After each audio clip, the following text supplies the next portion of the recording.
फर्श बाजार हत्या मामले में एसआई की गिरफ्तारी। एसआई पर गैंगस्टर हाशिम बाबा की मदद करने का आरोप। एसआई के खिलाफ कार्रवाई की तैयारी।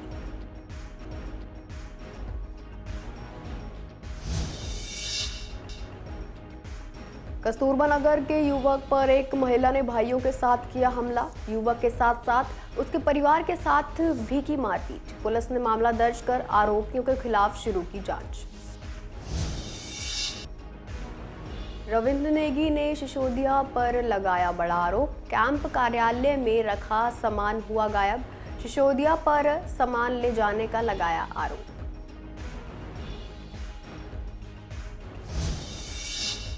मंडावली पुलिस की बड़ी कार्रवाई। स्नैचर गिरफ्तार। आरोपी के पास से मोबाइल फोन बरामद। पवन कई स्नैचिंग मामलों में था शामिल।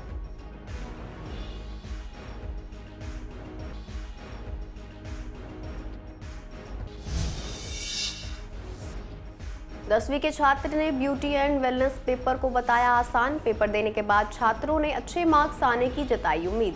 छात्रों ने कहा पेपर हल करने में नहीं आई कोई परेशानी।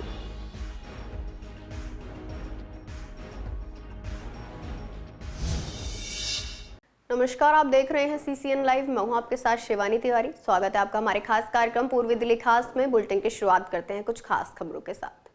फर्श बाजार इलाके में बर्तन कारोबारी सुनील जैन की हत्या करने वाले शूटरों की मदद करने के आरोप में गिरफ्तार हुए दिल्ली पुलिस के सब इंस्पेक्टर पर डिपार्टमेंटल एक्शन को लेकर पेच फंस गया है।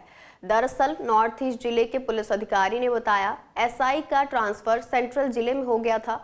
पिछले साल दिसंबर में ही उसे रिलीव कर दिया गया था। ऐसे में एक्शन लेने की जिम्मेदारी सेंट्रल जिले की बनती है, मगर पेच यह फंस रहा है कि एसआई ने अभी तक सेंट्रल जिले में ड्यूटी ज्वाइन नहीं की थी।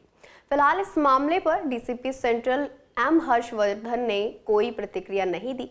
स्पेशल सेल ने जिस एसआई को गिरफ्तार किया है वह कुख्यात गैंगस्टर हाशिम बाबा का खास है। एसआई पर गैंगस्टर हाशिम बाबा को रिमांड पर लाकर पुलिस कस्टडी में ईद की पार्टी करवाने का आरोप था। न केवल गैंगस्टर के रिश्तेदार बल्कि करीबी लोग उससे मिलने पहुंचते थे। गैंगस्टर को उसके घर भी ले जाया गया था। इस मामले में स्पेशल सीपी ने ही जांच के लिए एडिशनल सीपी ईस्टर्न रेंज को जारी किए दिशा निर्देश जारी किए थे। उसके बाद एसआई और एएसआई को लाइन हाजिर कर दिया गया था। विवेक विहार इलाके में एक परिवार पर हमला किए जाने का मामला सामने आया है। यह वारदात एक महिला और उसके 2 भाइयों द्वारा की गई है। पीड़ित सुंदरम कस्तूरबा नगर का निवासी है। घटना का कारण 1 साल पहले हुआ झगड़ा बताया जा रहा है, जब महिला से उसकी कहासुनी हो गई थी। इस झगड़े के बाद से महिला युवक से चिढ़ने लगी थी और वह उसे गालियां देती रहती थी। कल दोपहर सुंदरम अपने घर के बाहर खड़ा था, तभी महिला अपने 2 भाइयों के साथ वहां पहुंची और उसे गालियां देने लगी। सुंदरम के विरोध करने पर महिला के भाइयों ने उसे पकड़कर मारपीट शुरू कर दी। शोर सुनकर युवक का बड़ा भाई और मां उसे बचाने आए, लेकिन आरोपियों ने उन्हें भी नहीं छोड़ा और उनके साथ भी मारपीट की। इसके बाद आरोपी मौके से फरार हो गए। घायलों ने पुलिस थाने पहुंचकर अपनी शिकायत दर्ज कराई है। पुलिस ने युवक के बयान पर महिला और उसके भाइयों के खिलाफ केस दर्ज कर लिया है और जांच शुरू कर दी है। दिल्ली के पटपड़गंज से बीजेपी विधायक रविंद्र नेगी ने पूर्व डिप्टी सीएम मनीष सिसोदिया पर एक बड़ा आरोप लगाया है। विधायक रविंद्र नेगी ने अपने एक्स अकाउंट पर एक वीडियो पोस्ट करते हुए आरोप लगाया कि आम आदमी पार्टी से पटपड़गंज के पूर्व विधायक मनीष सिसोदिया ने चुनाव से पहले ही अपना असली चेहरा दिखा दिया था। उन्होंने अपनी पोस्ट में यह भी लिखा कि मनीष सिसोदिया विधानसभा कैंप कार्यालय से एसी, टीवी, टेबल, कुर्सी और पंखे जैसे सामान सब चुरा ले गए हैं। रविंद्र नेगी लिखते हैं कि इनकी भ्रष्टाचार की हदें अब भी पार नहीं हुई। अब ये अपनी असलियत और चोरी छिपाने की राजनीति में माहिर हो गए हैं। हम जनता के हक की रक्षा करेंगे और ऐसे भ्रष्टाचारियों को बेनकाब करेंगे। दरअसल ऐसे आरोप पहली बार नहीं लगे हैं। सीएम पद से इस्तीफा देने के बाद अरविंद केजरीवाल ने जब शीश महल से विदाई की थी तो उन पर आरोप लगा था कि वह भी कई कीमती सामान साथ ले गए हैं। हालांकि ना तो उस आरोप की पुष्टि हुई और ना ही रविंद्र नेगी के आरोप की सीसीएन पुष्टि करता है, लेकिन इस तरह के आरोप अक्सर लगते रहते हैं। विधानसभा के एक पूर्व अध्यक्ष पर भी इसी तरह के आरोप करीब 12 साल पहले लगे थे। ये लोग जो ईमानदारी का ढोंग रचते थे, जो कहते थे हम ईमानदार हैं, हम भ्रष्टाचार नहीं करते, इस कारण में जितना सामान पीडब्ल्यूडी का था, जो सरकार का था, वो सारा सामान ये लोग लेकर चले गए और बिल्कुल गायब कर दिया। एक भी सामान इस कार्यालय में नहीं है। मंडावली पुलिस ने स्नैचिंग के एक मामले में आरोपी पवन को गिरफ्तार किया है। आरोपी के पास से मोबाइल फोन बरामद किया गया है। 16 साल का प्रिंस नाम के युवक ने पुलिस को बताया कि मदर डेयरी बस स्टॉप के पास बस में सफर के दौरान उसका फोन चोरी हो गया था। पुलिस ने तुरंत कार्रवाई करते हुए सीसीटीवी फुटेज और तकनीकी निगरानी के आधार पर आरोपी की पहचान कर उसे पकड़ लिया। जांच में पता चला कि पवन पहले भी स्नैचिंग और चोरी के 8 मामलों में शामिल रहा है। वह कल्याणपुरी का रहने वाला है और बेरोजगार है। पुलिस के मुताबिक आरोपी ने पूछताछ में अपना अपराध स्वीकार कर लिया है। मंडावली थाना पुलिस टीम की सतर्कता और तुरंत कार्रवाई से स्नैचिंग का यह मामला सुलझाया गया है। फिलहाल पुलिस आगे की जांच में जुटी हुई है। सीबीएसई की 10वीं और 12वीं की परीक्षा शुरू हो चुकी है और आज दोनों कक्षाओं के एडिशनल सब्जेक्ट्स की परीक्षा थी। इस परीक्षा में इलेक्ट्रॉनिक्स, ब्यूटी एंड वेलनेस और मल्टीमीडिया जैसे सब्जेक्ट शामिल थे। जब हमने स्टूडेंट से बात की तो उन्होंने बताया कि उनका ब्यूटी एंड वेलनेस का पेपर काफ़ी आसान था और उन्होंने अच्छे मार्क्स आने की उम्मीद जताई। यह पेपर 50 मार्क्स का था और छात्रों का कहना था कि उन्होंने अच्छे तरीके से पेपर सॉल्व किया है। 10वीं कक्षा के छात्रों ने बताया कि पहली बार बोर्ड परीक्षा देने पर कुछ डर था, लेकिन अब जब पेपर सरल आ रहे हैं तो डर कम हो गया है। हालांकि कुछ ऐसे सब्जेक्ट्स भी हैं जिनमें छात्रों को अभी भी तनाव और डर का सामना करना पड़ रहा है। कुल मिलाकर छात्रों का मानना है कि परीक्षा का अनुभव सकारात्मक है। ब्यूटी वेलनेस का तो बहुत अच्छा गया। मतलब क्या कुछ आया था? इजी क्या था? इजी सारे थे। मतलब ब्यूटी वेलनेस में ये होता है कि मेकअप वगैरह के बारे में बताना है, एम्प्लॉयबिलिटी स्किल होती है, वो सब बताना था। कम्युनिकेशन। हाँ। अच्छा, तो मतलब कितना डर लग रहा था क्या पहले कोई या फिर कुछ? नहीं, बिल्कुल नहीं। बिल्कुल नहीं। प्रैक्टिकल ज़्यादा इजी था या फिर थ्योरी ज़्यादा इजी है? दोनों इजी हैं। दोनों इजी। कितने मार्क्स आने की उम्मीद लग रही है? 50 में से मतलब 50 नंबर का तुम्हारा पेपर था, जिसमें से 40 आ जाएंगे। आ जाएंगे, मतलब बढ़िया हो गया। हाँ जी। क्योंकि उसके मार्क्स लगते हैं, मतलब नहीं लगते हैं बट किसी सब्जेक्ट में अगर फेल हो रहे हैं तो उससे पास करवा देते हैं। अच्छा, तो कैसा गया अभी एग्जाम? बहुत इजी था। कितने टाइम का था? ट्यूशन क्या थी टाइम? 2 घंटे। 2 घंटे। तो पहले एग्जाम हो गया या फिर टाइम लग रहा था कि कम? पहले हो गया, आधे घंटे पहले। ठीक है। कोई ऐसा सब्जेक्ट लगा उसमें कोई क्वेश्चन जैसे ट्रिकी लगे कि टफ है? नो, एक भी नहीं था। सभी का ब्यूटी का था या फिर कुछ एडिशनल सब्जेक्ट भी थे? और फूड प्रोडक्शन भी थे। ब्यूटी एंड बैलेंस मेरा भी था। एग्ज़ाम अच्छा गया था और 50 मार्क्स का था। वो 2 घंटे का था, जिसमें से मतलब हो गया टाइम भी सारा। क्लास 10 है आपकी? हाँ। फर्स्ट टाइम वोट दे रहे हो तो डर कहीं लेता है मन में? नहीं, फर्स्ट डे डर लग रहा था बट अब नहीं लगता है। कृष्णनगर के नवनिर्वाचित विधायक डॉक्टर अनिल गोयल ने कृष्णनगर के जी ब्लॉक का दौरा किया, जहां स्थानीय लोगों ने उनसे इलाके के सीवर, सड़क और पानी की समस्याओं को लेकर बातचीत की। इस दौरान स्थानीय निगम पार्षद संदीप कपूर भी मौजूद रहे। समस्याओं को सुनने के बाद डॉक्टर गोयल ने संबंधित विभाग के अधिकारियों को मौके पर बुलाया और समाधान के लिए तुरंत चर्चा की और इलाके के लोगों को भरोसा दिलाया कि सभी समस्याओं को जल्द से जल्द दूर किया जाएगा, क्योंकि इसके लिए पहले से ही एक रोड मैप तैयार है और काम जल्द शुरू होगा। उन्होंने कहा कि शपथ ग्रहण के बाद विकास कार्यों की गति खुद नजर आएगी। इस दौरान कृष्णनगर वार्ड के अध्यक्ष राजेश चड्ढा, महामंत्री कपिल राणा, जगतपुरी वार्ड के अध्यक्ष रवि चौधरी सहित कई कार्यकर्ता मौजूद रहे। हम लोग तो डे 1 से 8 तारीख को रिजल्ट निकला। मैंने कहा था 9 तारीख की 9 बजे काम शुरू कर देंगे, हमने शुरू कर दिया। हमारी प्रायोरिटी में है सड़क, सीवर, पानी, जो ओवरफ्लो होते हैं सड़कें, जो गंदगी ओवरफ्लो होती है उसको रोकना। तो उस पर यहाँ हमारे यहाँ जल बोर्ड के अधिकारी, सैनिटेशन के अधिकारी और मेंटेनेंस के अधिकारी सारे लोग हैं।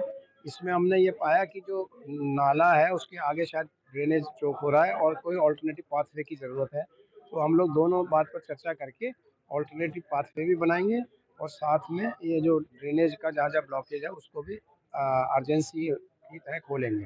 मैं इसको ऐसे समझता हूँ कि मैं भी ना यूरोलॉजिस्ट टू ह्यूमन सीवर को खोलता हूँ। तो अभी हमने इमरजेंसी में इसको खोल देंगे और फिर परमानेंट उसका सोल्यूशन फिर उसके बाद निकालेंगे। देखो, शिकायत हमारी एक तो नाली में पानी भरा रहता है। हमारी नालियाँ सालों से नहीं बनी है, पानी की समस्या है और सीवर लाइन की समस्या है। अब अनिल जी आए हैं तो हमें उम्मीद है कि ये हमारा काम करेंगे, हमारी समस्या का समाधान करेंगे। हमें पूरी उम्मीद है इनसे।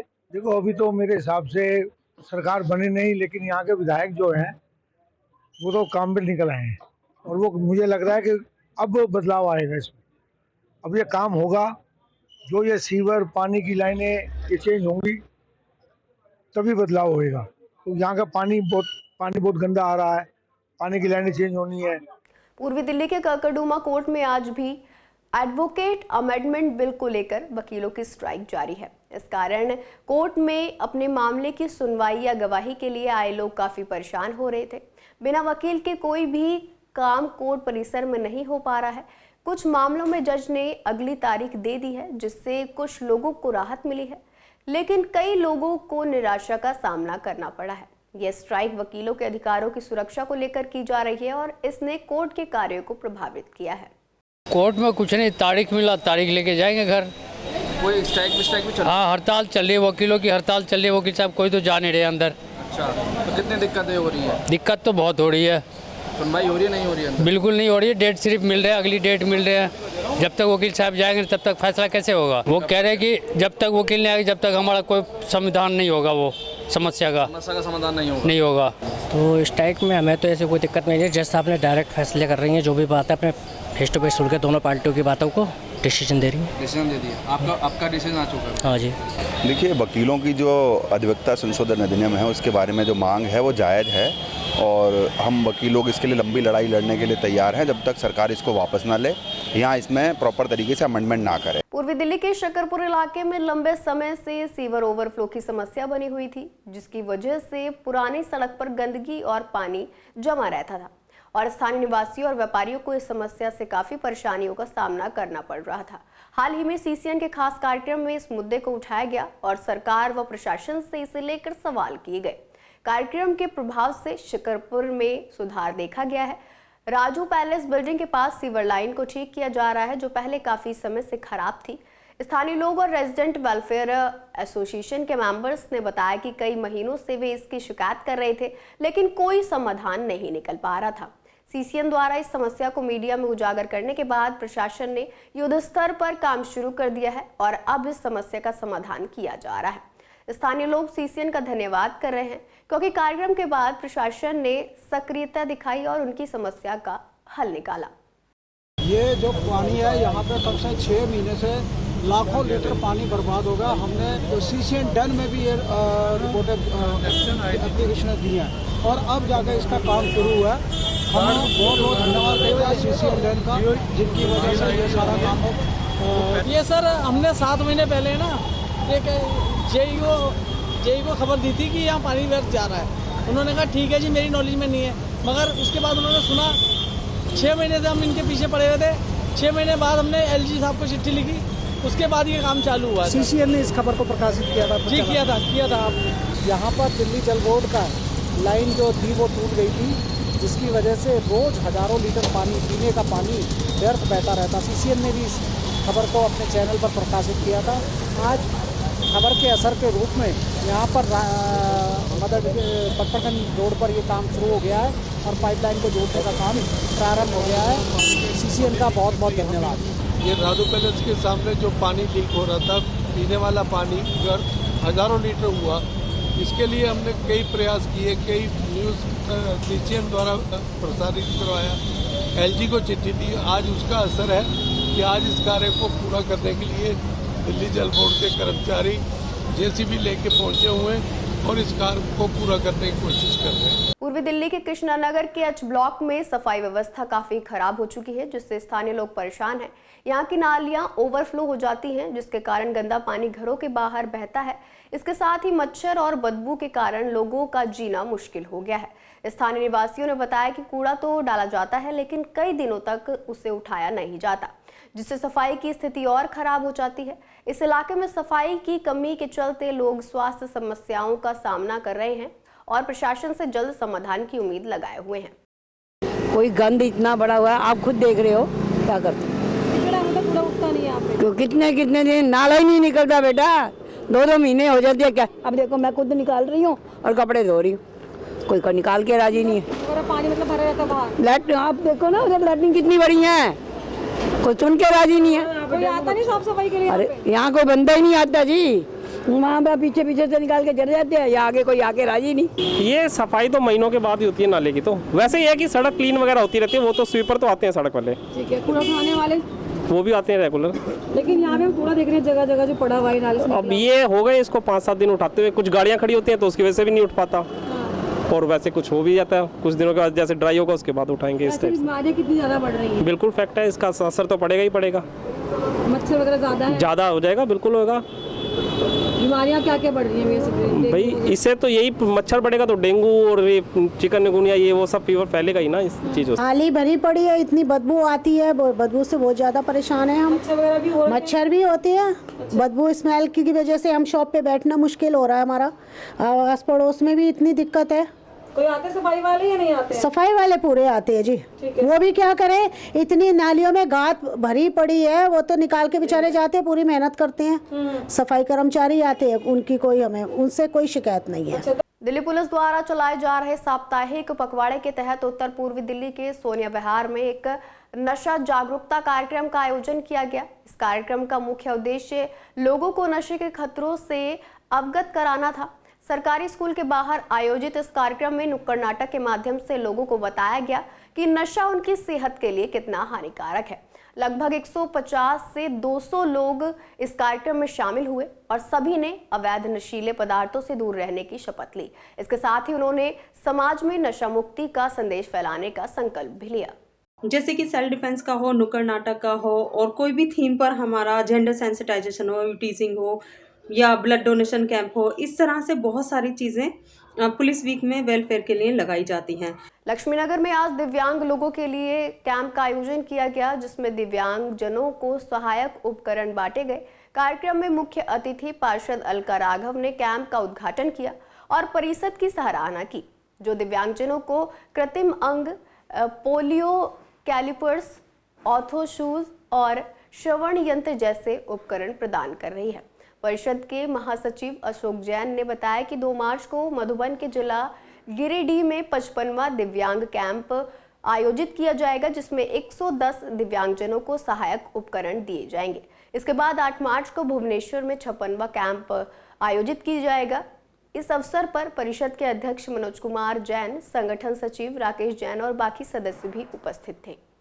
मैं कहती हूँ कि जिनका हाथ 8 साल पहले किसी एक्सीडेंट में चला गया था, तो आज इन लोगों ने ये हाथ इनको डोनेट किया है। देखिए किस तरीके से ये कह रहे हैं कि मुझे बड़ा अच्छा लगा, जैसे इनको ऐसा लग रहा है कि इनको नया जीवन मिला, क्योंकि अब ये दोनों हाथ से साइकिल भी चला पाएंगे, अपना काम भी कर पाएंगे। बहुत सुंदर कार्य है ये, तब मित्र परिषद हमेशा करती है। दिव्यांग कैंप लगाने शुरू करें और 2003 से हम दिव्यांग कैंप लगा रहे हैं और अभी हमारा इस दिव्यांग कैंप श्री समेश सीकर जी के जिला गिरिडीह में लगा था, जिसमें 110 दिव्यांगों को हमने कृत्रिम हाथ, कृत्रिम पैर, पोलियो कैलिपर्स, ऑर्थो शूज और श्रवणहीन बुजुर्गों को हमने श्रवण यंत्र प्रदान करने हेतु चयन किया था, जो ये सब सामान दिल्ली स्थित कार्यशाला में बनाकर हम 2 मार्च को श्री समेश सीकर जी के जिला गिरिडीह में वितरित करेंगे। फिलहाल के लिए पूर्वी दिल्ली खास में इतना ही। ऐसी तमाम अपडेट्स के लिए बने रहिए CCN लाइव के साथ।